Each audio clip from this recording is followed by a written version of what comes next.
After the Dark Ages, Italy lit up the world. It emerged from the devastating cloud of the Black Death and brought innovation, spectacle, and the glorification of man. It was an explosion of new ideas from some of the greatest minds of all time. Filippo Brunelleschi was the ingenio, the ingenious man. It produced some of the greatest works of architecture, art, and engineering the world has ever known. The enterprise of Renaissance engineering is recovering this ancient knowledge. I don't think that any other period in the history of Western civilization can brag to having produced so much genius. But achieving such genius was a struggle, as builders battled unprecedented natural disaster, church dogma, and each other. And the Italian peninsula becomes the cockpit, the fighting point. This was the age of architects, and it created a bold new sense that nothing was impossible.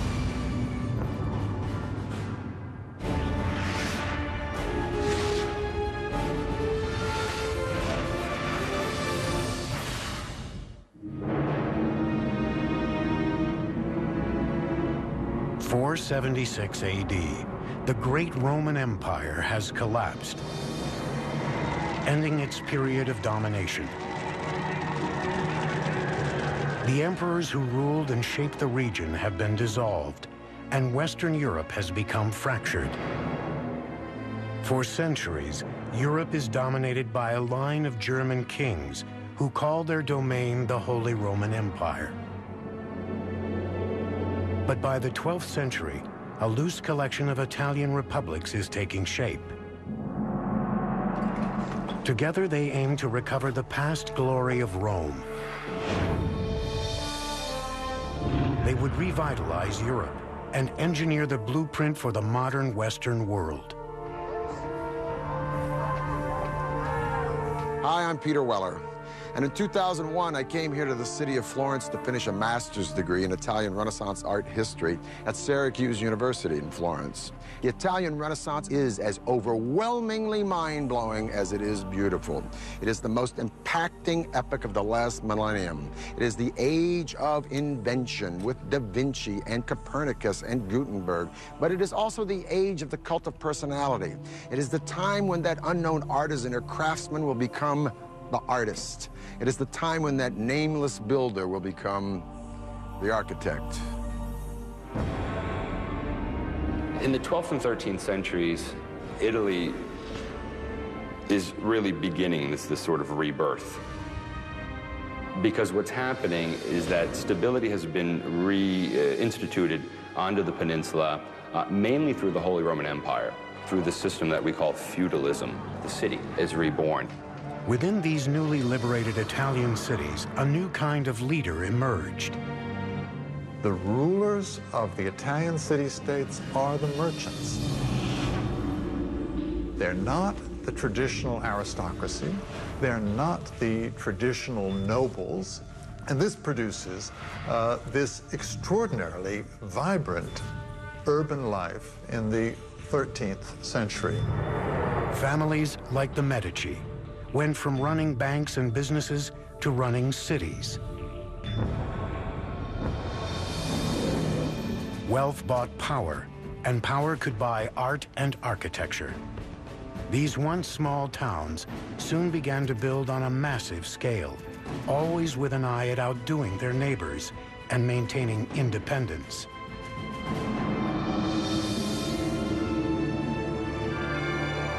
The foundation for the Renaissance is the city. Everything that happens in the Renaissance, from art, architecture, engineering, literature, all the things that go on depend upon the city. One ambitious city seeking power in this new age was a growing republic situated along an important trade route between France and Rome. Its name was Siena. I come here to the Piazza del Campo once a year to witness that medieval harangue on horseback around here called Palio. 3 times around this Campo, 90 seconds of speed and violence on bareback horses. When the horses run, they pass this magnificent 15th century sculpted fountain called the Fonte Gaia by Jacopo della Quercia. Now today, when we turn on a tap, we just take it for granted that H2O is going to come out. But the Sienese needed this fountain because when they were making all this loot, prosperity begets a city jam-packed with people. And more people demands, as we have seen with Persia, with Carthage, with Rome, with the Maya, more water. But providing sufficient water for this city would prove to be a massive challenge. Siena doesn't have a river very close, so they had to find this water somewhere else. They thought they could find another way to go and search for water. And that way was building some tunnels underground. By digging a network of underground tunnels called bottini, the workers could tap into small natural springs and groundwater that surrounded Siena. Slowly, the water would seep through the terrain into these narrow tunnels and holding tanks. But excavating these bottini was no easy task.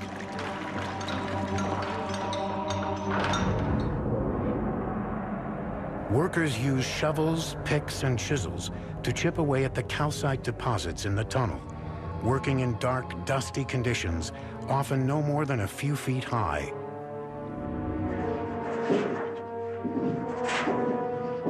A bottino like this one would sometimes run for miles and miles, so the engineers had to know just where in the heck they were going. So every so often they dug a hole up to the surface, and these holes were called occhi, or eyes. It would give the engineer a sense of where the direction of the bottino would be, and if they were wrong, they could redirect the bottino. The water would navigate through the barrel-shaped tunnels, turning into different parts of the city where it was needed most, and coursing underneath the busy streets into the fountains around Siena, like the Fonte Gaia. Now, these channels had to be pitched at an angle ever so slight, imperceptible to the naked eye, less than 1 degree, because if the water flowed too steeply, it would overwhelm the system. So to keep this from happening, the engineers used an instrument called an archipendolo. It's nothing but a pendulum. It's a stick with a string and a weighted ball or stone at the end. No matter how much you pitch the stick, the string will always remain vertical, giving you a vertical line in a relationship to the tilt of the horizontal stick. In this way, the water would flow quietly and evenly into Siena and fill up the Fonte Gaia. By the year 1345, more than 10 miles of tunnels were functioning underneath bustling Siena. As a result, Siena continued to grow and prosper. More water brought more people to the boomtown. More people to the boomtown, more turf is needed. Pretty soon, Siena controls most of southern Tuscany. Now, this prosperity and this land encroachment, if you will, would seriously become the burr in the saddle to one of its neighbors.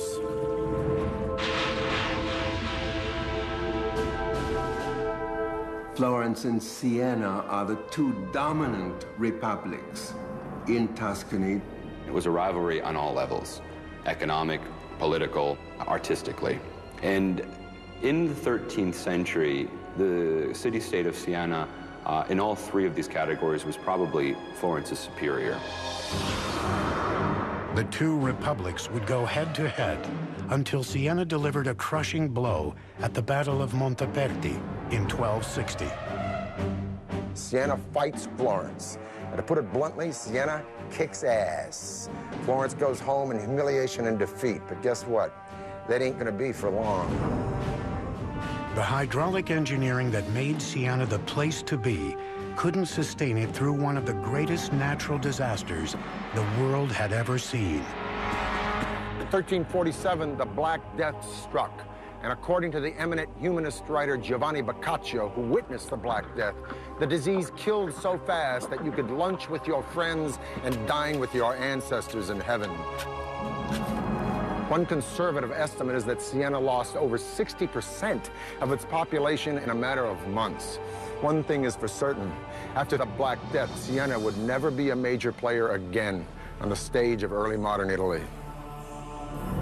That singular event probably marks the end of Sienna's role on a kind of international scene, and it also marks the beginning of Florence's rise to power. The city of Siena was shattered. It would leave the door wide open for its arch-rival, Florence, to step into the void and engineer its own rise to power and glory, culminating in one of the most magnificent monuments of the modern era, a structure no one thought could ever be built.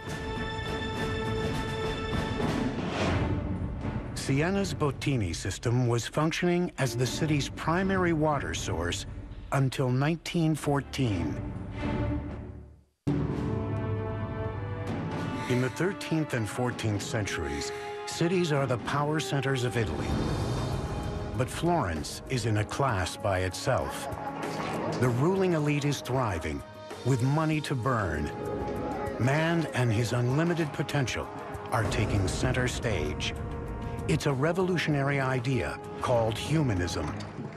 Humanism, quite simply, is an interest in the ancient world. In Italy, all you had to do was look around at the ancient ruins and understand how great man had been in the ancient world. It was all there. If we could imitate that building, if we could take the principles of that building and apply it to our buildings, then we'd have something really remarkable. But when the Black Death struck Europe in 1347, Florence was not immune. Practically half the city's population was wiped out. It would take the region more than half a century to recover. But it would be a recovery like no other the world had ever seen. It was called the Renaissance, which means literally rebirth or revival. Throughout Tuscany, an elite patron class of super-rich families would wield their private fortunes to commission magnificent projects to work for the people. There is an appetite among those who survive to enjoy life, to do other things, to understand or to sense that the life is to be exploited in some way for those who are alive. The Medicis of Florence, one of the wealthiest families in Italy, would lead the way in regaining the glory that had been Rome, restoring it in Florence and transforming the city into the new Athens. The structure of patronage has changed. Patrons are using artists and architects to celebrate themselves. The centerpiece of this effort would be the cathedral in the heart of Florence. They've never seen a structure that looks like the one they want to build. Right? That's a matter of ambition, of idea.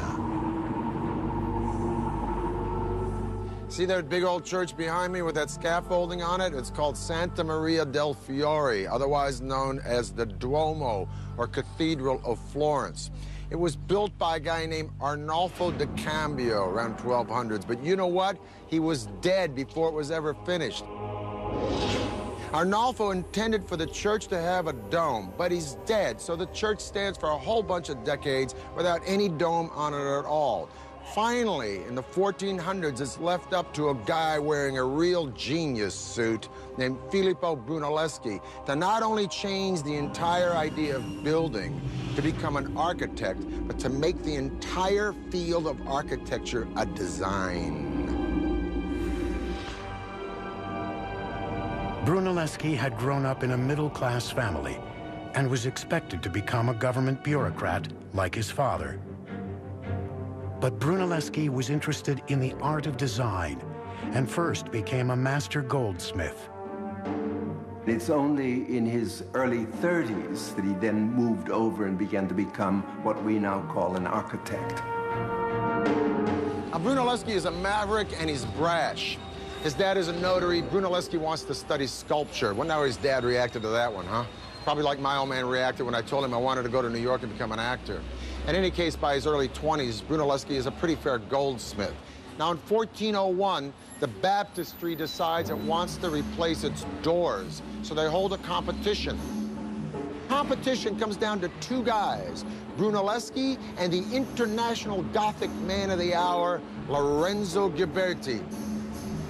Brunelleschi was pretty good, but he ain't no Ghiberti. Ghiberti wins, Brunelleschi runs away with his tail between his legs, humiliated in defeat. He loses the competition to Ghiberti in 1401. And it sets up the kind of perfect opportunity for him to leave the city of Florence, then go to Rome and study the secrets of the ancients. Brunelleschi may have spent nearly 2 decades studying in Rome, examining the most important structures of great Roman engineering. Renaissance Italians are fascinated with the way Romans did everything, the way things were done in ancient Rome, and building is no exception. A big part of the enterprise of Renaissance engineering is recovering this ancient knowledge. One structure in particular may have had a lasting impression on the young Brunelleschi, the Pantheon. Had the Romans found a way to build it without complex wooden scaffolding supporting it? Over those 2 painstaking decades, he may have examined every inch of that dome, which spanned 142 feet, struggling to unlock the secrets of its construction. When Brunelleschi returned to Florence, he could have brought with him the secrets of Roman dome construction. It seems that Brunelleschi reappears in Florence just at the time that the opera of the cathedral was in fact planning on this competition for the design of the dome. The cathedral was to be, upon completion, the largest church in all of Christianity.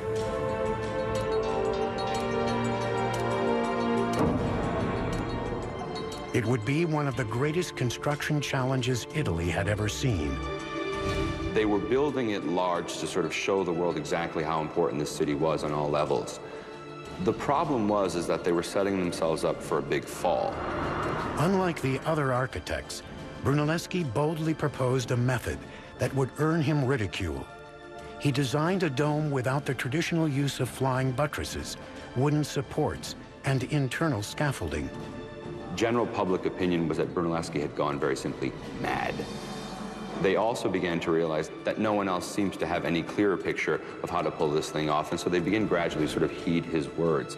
Brunelleschi managed to win over the judges with his unique design, but much to his dismay, the commission would come with one infuriating stipulation. It seems that fate would rear its ugly head because he would have to share that role with his nemesis, Lorenzo Ghiberti. With many convinced his design would never work, Brunelleschi would not only have to design his great dome, he would have to engineer his rival's defeat as well. On August 7th, 1420, with Brunelleschi hovering over every detail, construction of the Great Dome finally began. What Brunelleschi decides to do is to construct not one dome, but two, okay? A dome within a dome. When standing inside the cathedral, people would be able to take in the beautifully decorated internal dome. But from the outside, the second dome would have a more functional purpose.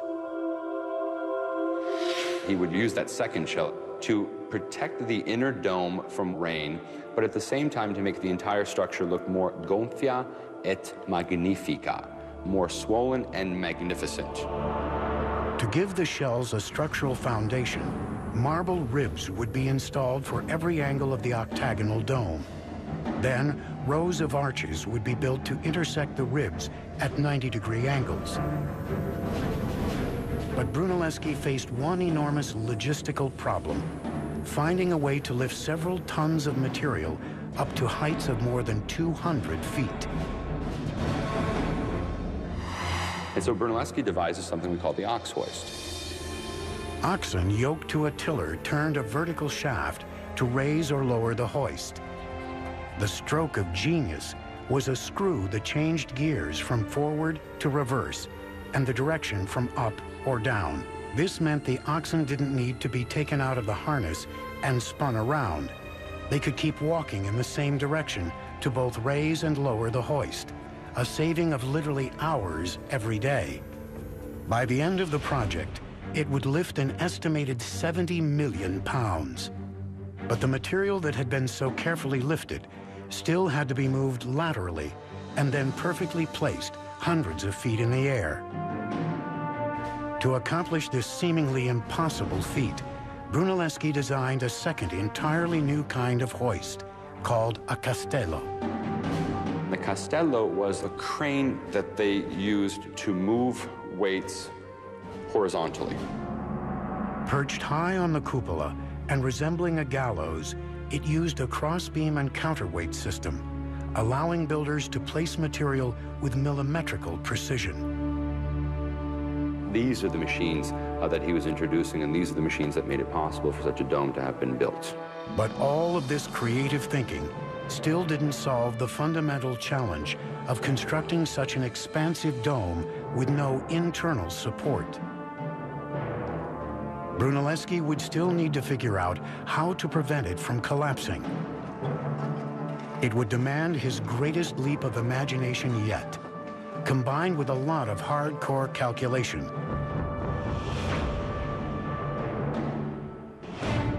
Brunelleschi was granted the first modern patent for his invention of a river transport vessel.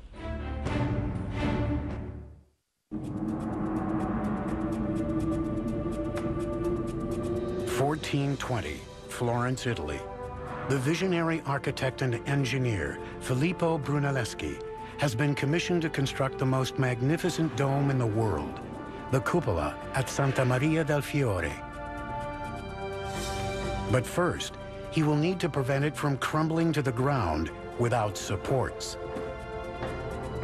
Now, it's one thing to invent a clutch and a flywheel, and you got the donkey only going in one direction, saves a lot of time, and then you invent a crane, it brings the stuff up high. But the more important question is, I'm standing on top of this dome, and how did Brunelleschi keep this sucker from caving in?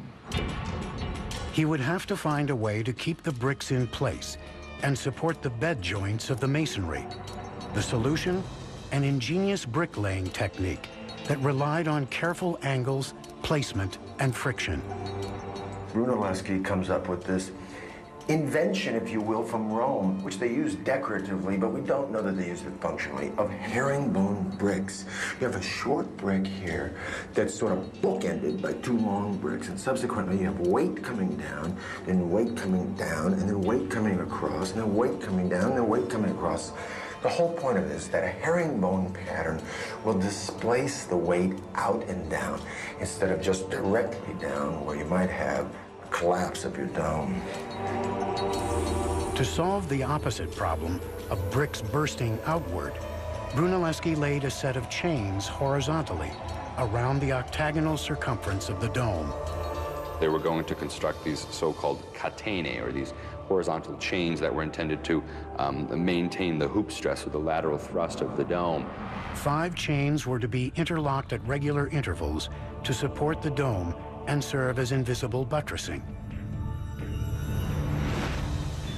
All this time, Brunelleschi was forced to supervise the project with his co-engineer and rival, Ghiberti.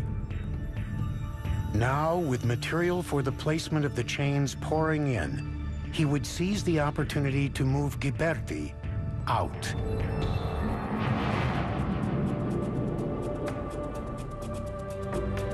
In August of 1423, Brunelleschi called in sick. Ghiberti rather reluctantly then begins the direction of the placement of these wooden chains. And as soon as Brunelleschi heard that the process had begun, he miraculously recovers, inspects the quality of Ghiberti's work, and criticizes it publicly, saying they would have to undo everything he had done. With Ghiberti sufficiently humiliated, Brunelleschi was declared the head of the project for life. On August 30th, 1436, after 16 years of construction, the largest masonry dome in the world was completed. But Brunelleschi's career was far from over. Even before the completion of the Duomo, he had been experimenting with perspective and mathematical proportions. Although his structures appeared simple and straightforward in design, there were spatial games being played with the lines of buildings. And one of Brunelleschi's greatest innovations was a concept that is still a cornerstone of engineering today: single-point perspective. By looking at this 8-sided baptistry and the other buildings surrounding it, Brunelleschi realized if he placed 3-dimensional buildings on a 2-dimensional plane, they would disappear at a finite point, called the vanishing point. This idea that the apparent size of an object would decrease with increasing distance from the eye would transform the entire landscape for artists and architects around the world, allowing the concept of the blueprint to emerge. What it does in architecture is change the game all the way through Frank Lloyd Wright and to Frank Gehry today. Because architecture is no more just building.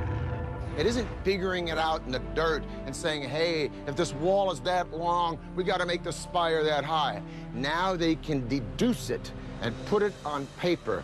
It's no longer the builder who's in control, it's the architect. Before Brunelleschi, most projects were based on approximate models. This would come to an end when Brunelleschi began this practice of what we call paper architecture, and that is clearly indicating what his plans were, and then begins the sort of modern tradition of architecture today. Brunelleschi's radical new designs would be put to the test in 1442 in his construction of the Pazzi Chapel. Now, this building behind me is the chapter house for the Church of Santa Croce, a Franciscan church. It's called the Pazzi Chapel. I'm going to talk to a man I'm a little nervous talking to. He's one of my own professors from Syracuse University, Dr. Rab Hatfield, and he's going to explain why this chapel is distinct from what Brunelleschi was doing before this. Let's go look on the inside. Let's go see them. It's all about relationships.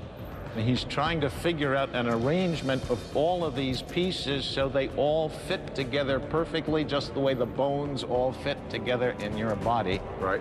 Your Renaissance architect, thanks to the invention of scientific perspective, where they learn how to represent space, and it's Brunelleschi who invents this, learn to see things in 3D, learn to imagine things in 3D.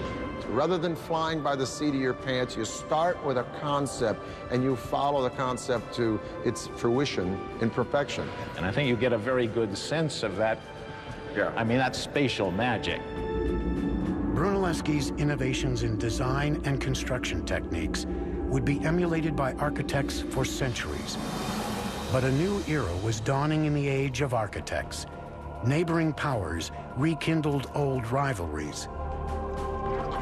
And artists who had turned into architects and engineers would now be drafted into a new kind of public service. Now they'd turn their creative thinking to the art of war. Brunelleschi used more than 4 million bricks in the construction of the dome.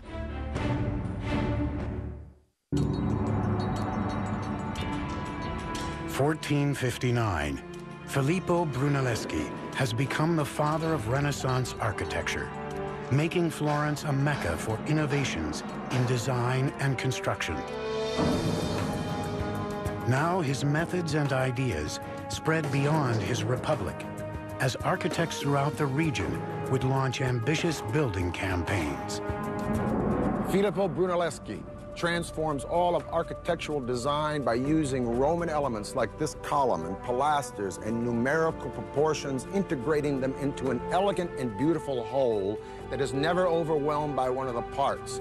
But he doesn't write it down. It's up to a young guy, the next generation, Leon Battista Alberti. This guy did everything. He wrote about architecture, archaeology, political science, religion, even wrote about horseback riding. He's a pretty good designer and architect himself. Now, everyone starts to read about Alberti, including a very powerful guy at the moment, Aeneas Silvius Piccolomini. I love that name, Aeneas Silvius. So for all of you guys out there like me having a little bit of a heart attack because your wife just said, honey, let's redecorate, get a load of this. Pius reads Alberti and says, you know, I'd like to do that little Roman thing for the place where I was born. What, the house? No, the whole town. Aeneas Silvius Piccolomini became Pope Pius II in 1458. By 1459, he had turned his attention to his hometown of Corsignano and commissioned a first attempt at constructing an ideal city.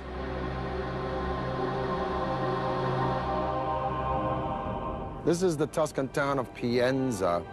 And this is my friend and a guy who taught me, Rocky Ruggiero from Syracuse University. I want to ask you first, is this the first real Renaissance town that's planned as such? To come to this backwater town where, you know, population is a couple of hundred people, it kind of gives Pius free rein. So what he does is to create this rather imposing cathedral. And it's that first impression that you get. And then around this particular structure, he will organize all of the other various archetypes. If this piazza is so perfectly planned with its perfect bishop's palace and its cathedral, why are these streets always crooked? I come up here, I don't know where I'm going. This is actually done intentionally. One thing they didn't want to do was to let people know how small it was. And so they intentionally keep these streets from forming a direct axis so that you always have a corner that's sort of obstructing your view, and it makes it seem much larger than it actually is. By the time the transformation was complete in 1464, more than 40 buildings had been constructed or refurbished. Each on its own was an important expression of revolutionary ideals. But it was the town as a whole that represented everything the age stood for. And yet the harmonious feeling in Pienza would not last long. The radical new ideals that glorified man and human potential were being challenged.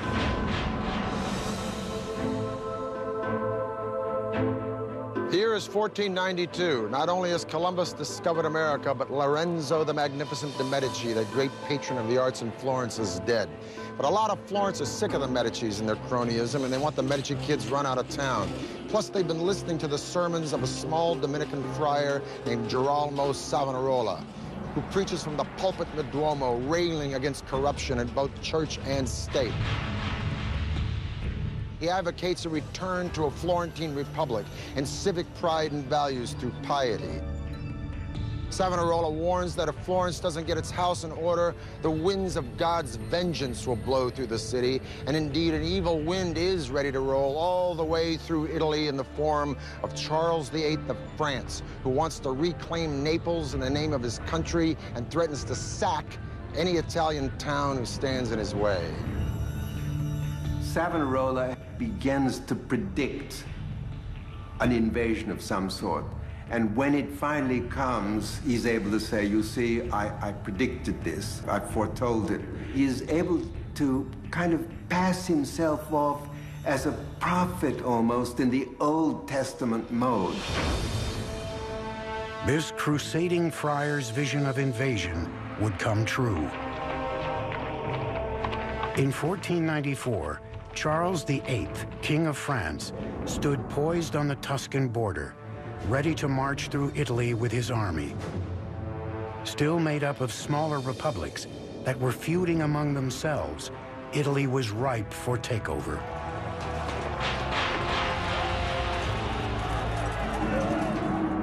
While Italy's builders had been creating monuments that exalted humanity, in this new age, they would dedicate their designs to war. There is no such thing as a trained military engineer. And so it is that your greatest architects of the Renaissance, although sometimes they probably started out knowing nothing about it, were called upon to design the fortifications of major Italian cities. Innovations and new technologies would now serve the military. The weapon of choice for Charles VIII was a fearsome new cannon.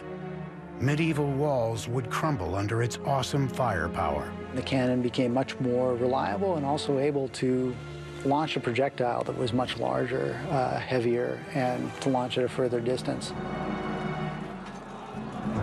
And so Charles VIII brings these cannon with him over the Alps, and it becomes immediately clear that he can knock down virtually any fortification that he chooses. And this is a terrible thing. I mean, this is a crisis, right? Because all of a sudden you can't hold them off. Tall, thin medieval walls were easily penetrated and destroyed by the force of new cannons, giving Italian cities little protection. The outdated walls couldn't even support the weight of new weaponry to use against invaders. The new cannon had strong percussive powers. You could not put a new cannon on the old medieval wall and fire it because it would shake its own wall down. Italian engineers would turn their attention to designing a lower, thicker wall that would support the weaponry and resist the incoming cannonballs. This new wall will resist, in fact, these larger guns because it can absorb the impact of the larger projectile. Engineers would also redesign the layout of these thicker walls that surrounded the city. Military engineers develop an angled wall. The angled bastions, or star-shaped forts, kept attackers at a greater distance, with angled sides easily scattering individual shots of artillery. The cities become star-shaped, and you have the development of these large star plans with angled bastions that project from the city walls with their flanking coverage on either side. The angles create a series of faces. And the faces are very important because the different corners of the city can, as it were, protect one another. The bastion fort became the new model for defensive fortifications, seizing the imagination of military commanders all across Europe. But soon, the attention would shift from Florence and the rest of Tuscany to an old powerhouse that would redeem itself through monuments of glory and amazing feats of architecture and engineering.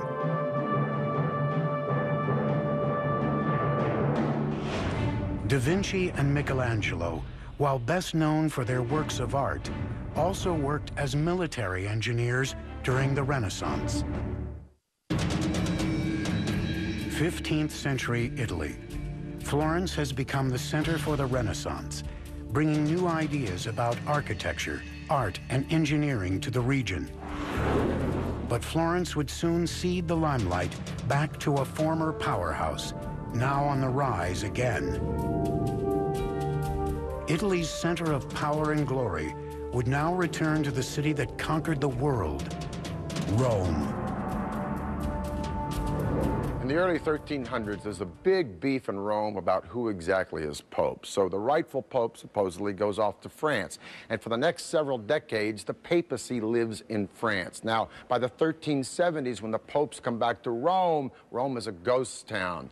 And for the next 100 years or so, all the way through the Renaissance, each pope is successively trying to rebuild Rome. Now, in the 1490s, when the Medici are booted out of Florence, Florence becomes a republic, yeah, but they're broke. And so all these famous cats like Da Vinci, Raphael, and Michelangelo, they split Florence because Florence is no longer happening. If you're a player, the place you want to be is Rome. Rome had been nothing in the 14th century because the popes had moved out. But they come back in the early 15th century, and from that point on, they began gradually to reorganize the papal state. One pope in particular would usher in an unprecedented wave of revitalization and engineering. His name was Sixtus V. Sixtus and the popes who come after him feel the need to turn Rome into an important and impressive capital city, the capital of Christendom. Sixtus V sort of took it upon himself to re-urbanize the city. If Rome was going to be the home of the Catholic Church again, the city needed an extreme makeover. But re-engineering Rome would be an epic task. First, Sixtus was determined to clean up its mean streets. The city was teeming with criminals. Sixtus simply had all the vandals rounded up and killed. The next step was restoring the aqueducts, one of the greatest symbols of Roman engineering. When the water returned, the population boomed and the city flourished. Roads were paved, streets widened, and the city exploded with new construction. But Sixtus wasn't done. He had a master plan for the city, a framework for organizing future development through the placement of monuments of glory. One of his particular practices was, in fact, to use the ancient Egyptian obelisks that had been brought to the city by the ancient Romans. These were military trophies that the Romans had brought back in ancient times and had erected throughout the city. We know today that there are more Egyptian obelisks in Rome than in Egypt itself. And how Sixtus used these obelisks was to, in fact, place them as urban exclamation points. Sixtus wanted to move one of those obelisks to the front of a new cathedral named St. Peter's Basilica. But he had a problem. It weighed more than 300 tons. Moving the obelisk was no easy task. Sixtus would award the challenge to architect and engineer Domenico Fontana. Fontana's plan seemed simple enough, but the execution proved nearly impossible. To protect the stone, he encased the 660,000-pound obelisk in a colossal wooden tower. Iron bars were attached along the edge. The wooden tower had columns extending nearly 100 feet in the air, with ropes pulled through the eyes of the iron bars so the obelisk could be winched up by windlasses.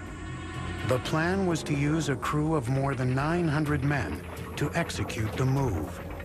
Using 40 windlasses, the obelisk was raised off the ground and lowered onto a platform of log rollers for the relocation to its new site. On April 30th, 1586, under the watchful eye of Pope Sixtus, the crew began the incredible engineering feat of moving the obelisk. When the men were hoisting it up, they were under command to remain silent throughout the whole process, under pain of death, if one of them, in fact, broke the silence. Finally, 17 days after they began moving, the obelisk reached its new location, in front of St. Peter's Basilica, where it stands today. Word of Rome's extraordinary revitalization spread throughout Europe. The capital of the ancient world had finally returned to center stage. And the age of architects that had begun in Florence had now transformed Rome and the rest of Europe. Artists of all sorts could create such beauty, such wondrous works of art on the scale of St. Peter's Basilica, like the obelisks that were erected throughout the city of Rome, like the dome of the cathedral in the city of Florence. It gave the human significance again, and it gave us a bit of an attitude as well, that we are, again, the center of all things. And many people think it is with the Renaissance that modern culture actually begins.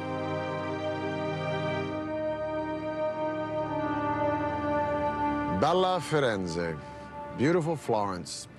Well, it looks pretty bella today, but believe me, in 2001, when I was sitting in a freezing apartment down there in the Arno in the middle of the dead of winter, pounding out papers until 4 o'clock in the morning on Botticelli, it didn't feel so bella. Matter of fact, I was just about an inch from getting the bella out of here, going back to my day gig in LA. But I stayed, and I got my degree. And I keep coming back here to Florence and Siena, I don't know, to be of service, to teach a field trip or two, perhaps to sit in on a lecture by one of these brilliant professors who lives here and runs around Tuscany trying to explain how the miracles of the artists and architects of Italy in this period did so much to pull us out of that dark age and illuminate the daylight of a modern world. For the History Channel, I'm Peter Weller.